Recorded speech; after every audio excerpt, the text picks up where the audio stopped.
గౌతమ్ గారు, డాక్టర్ గౌతమ్ గారు. ఓకే, పేరు పేరు మీ అందరికీ నమస్కారం. గౌరవ ఉప ముఖ్యమంత్రి గారి కాకినాడ పోర్టు సందర్భంగా ఆయన పర్యటనలో భాగంగా ఎన్నో ఆసక్తికరమైన విషయాలు, అదేవిధంగా ఒక స్మగ్లింగ్ మాఫియా ఏ విధంగా గత 5 సంవత్సరాల్లో రాష్ట్రంలో స్వప్రయోజనాల కోసం చివరికి దేశ భద్రతను కూడా పక్కన పెట్టి ఏ విధంగా చలాయించారో వాటిని ఎక్స్పోజ్ చేయడం ఆ పర్యటన సందర్భంగా జరిగింది. దీని నేపథ్యం మీ అందరికీ తెలిసిన విషయమే. ఆంధ్రప్రదేశ్లో ఈ రోజున 1,48,00,000 రేషన్ కార్డులకి పబ్లిక్ డిస్ట్రిబ్యూషన్ సిస్టమ్ ద్వారా సుమారు 12,800 కోట్ల రూపాయలతోటి బియ్యంని మనం అందిస్తున్నాం.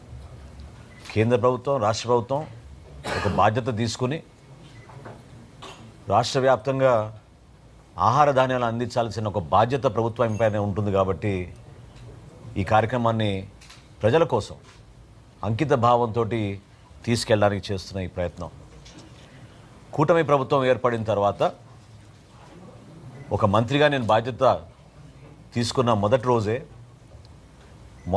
మొట్టమొదటి తనిఖీ నేను చేసింది మా తెనాలి నియోజకవర్గంలో పౌర సరఫరాల శాఖ యొక్క గోడౌన్ని, దాన్ని మండల్ లెవెల్ స్టాకింగ్ పాయింట్ అంటారు.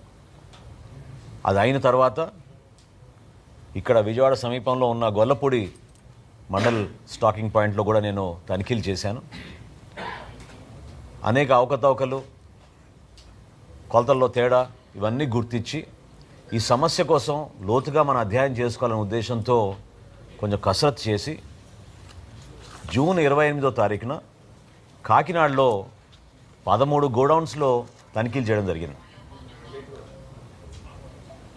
ఈ 13 గోడౌన్స్లో ఆ రోజు జరిగిన తనిఖీల్లో 51,427 మెట్రిక్ టన్స్ బియ్యాన్ని ఆ రోజు సీజ్ చేయడం జరిగింది. ఆ 51,427 మెట్రిక్ టన్స్లో పరీక్షల తర్వాత 25,386 మెట్రిక్ టన్స్ పీడిఎస్ రైస్గా నిర్ధారించడం జరిగింది. ఇది ఎట్టి పరిస్థితుల్లో అరికట్టాలి, మార్పు తీసుకురావాలనే ఉద్దేశంతో అక్కడ స్థానికంగా ఉన్న అధికారులతోటి కలెక్టర్ గారి ఆధ్వర్యంలో కమిటీ వేసి జిల్లా ఎస్పీ గారిని అప్రమత్తం చేసి ముందు ఈ 13 కంపెనీల పైన కూడా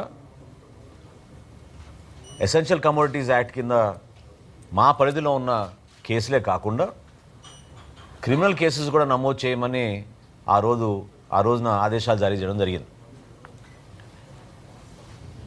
ఈ 13 కంపెనీస్ కూడా గౌరవ హైకోర్టుని ఆశ్రయించి బియ్యం రిలీజ్ చేయమని కోరగా గౌరవ హైకోర్టు గారి ఆదేశాల మేరకు నాన్ పీడిఎస్ రైస్ని ముందు రిలీజ్ చేసి ఏదైతే పీడిఎస్ రైస్ ఉందో దానికి ఎట్టి పరిస్థితుల్లో కూడా బ్యాంక్ గ్యారంటీ 43 రూపాయల 30 పైసలు పర్ కిలో చొప్పున కట్టించుకుని 84 కోట్ల రూపాయల బ్యాంక్ గ్యారంటీ తీసుకున్న తర్వాత ఆ రైస్ కూడా రిలీజ్ చేయడం జరిగింది.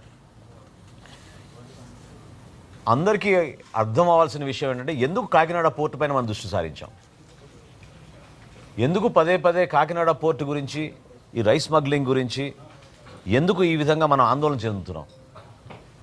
ఎందుకంటే మీడియా మిత్రులు కూడా మీ అందరికీ తెలుసు, స్థానికంగా ఉన్న కాకినాడలో కూడా చాలామందికి తెలుసు.